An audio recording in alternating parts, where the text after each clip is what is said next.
Hey, what's up, YouTubers? Welcome back to my YouTube channel at 913. Boom! Gotta throw the hands up every single time. That's just the way I like to do it. But we're gonna dive in today and talk a little bit about SEO and something that I like to do when I interview with a business owner to potentially become a client of mine. So I want to talk to you guys about something that when I first got my start, I didn't know how to interview with business owners, right? I had anxiety and I didn't know how to bring the business owner back to the conversation if they went off topic. So there's a 4-step process that really helped me out, and I'm just going to share that with you today, and then maybe even talk a little bit about on-page SEO because I love on-page SEO. But step one is you want to talk to the business owner about building their brand, right? Because branding builds trust and recognition. A fun exercise to do is go to Google and do a search for your own brand or for your client's brand, and then go to images, and then look how many snippets you own on that page. Are you anywhere on line 1? Do you dominate maybe up to 2 lines, or do you dominate the entire page, right?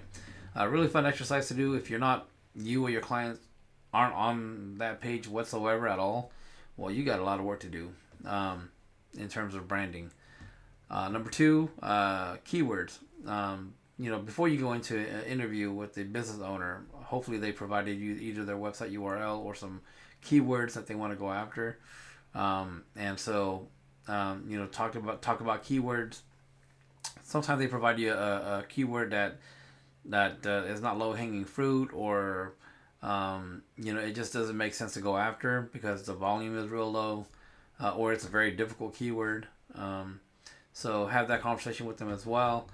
Step 3, content. You want to build content around the selected keywords that you have, hopefully come up with why the business owner should rank for said keyword.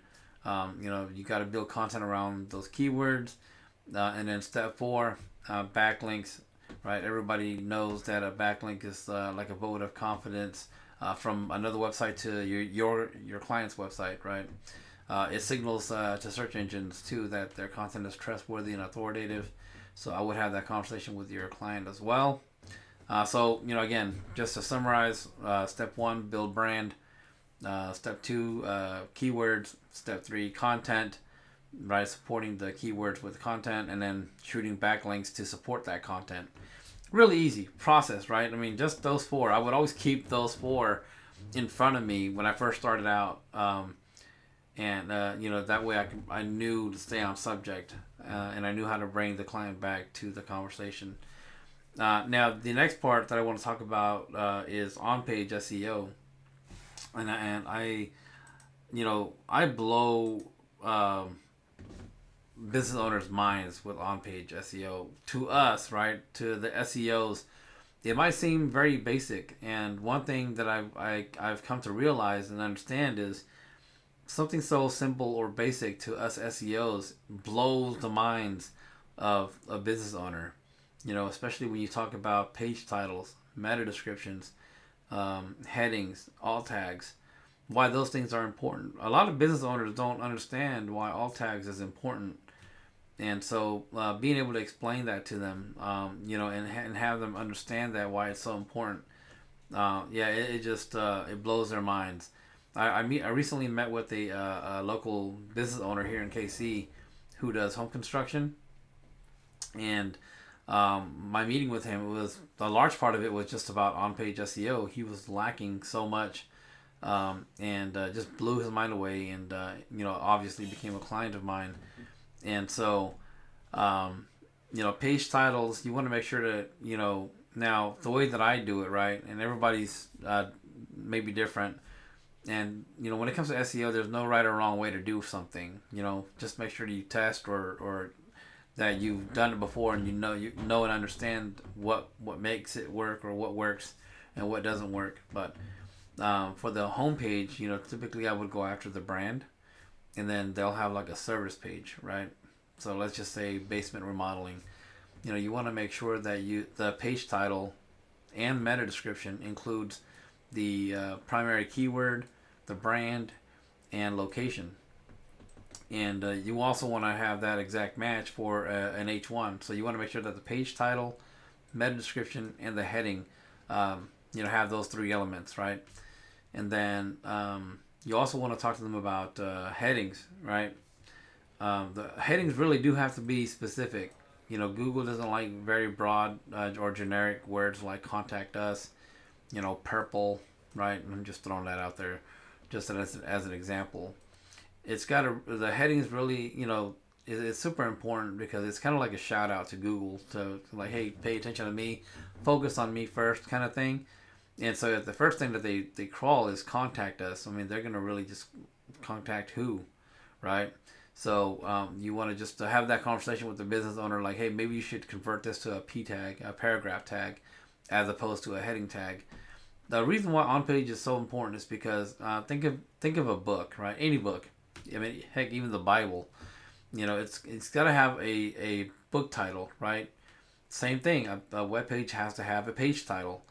A book has to have a synopsis or a summary, right? When you open up a book on the inside cover, or even if you turn the book on its back, there's a little short description or summary, of what to expect from the book. Same thing with the web page. A web page has a meta description. Same thing.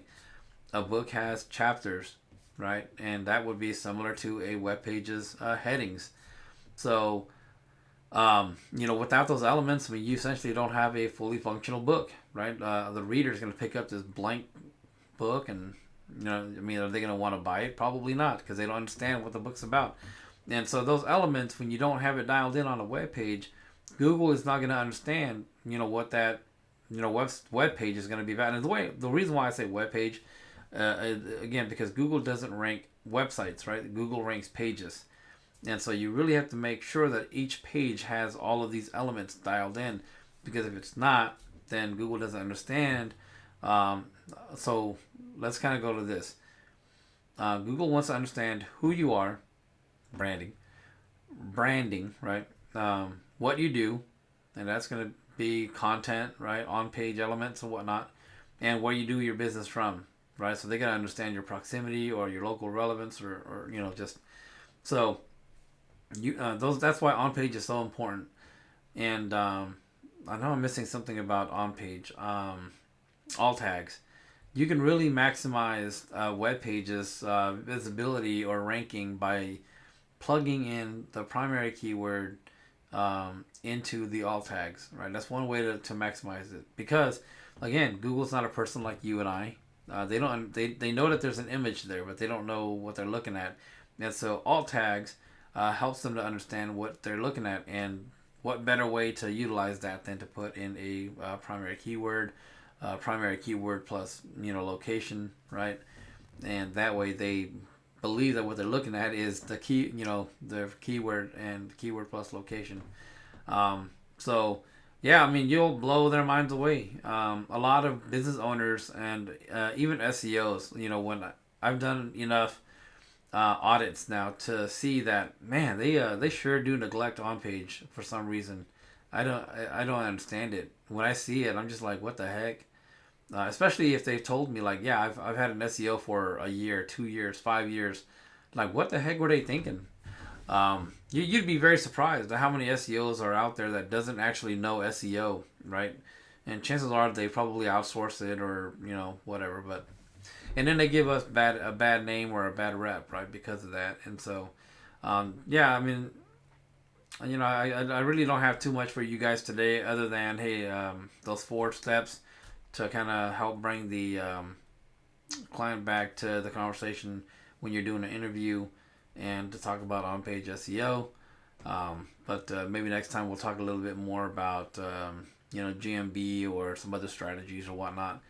But yeah, just like and subscribe my YouTube channel, and we'll talk next time.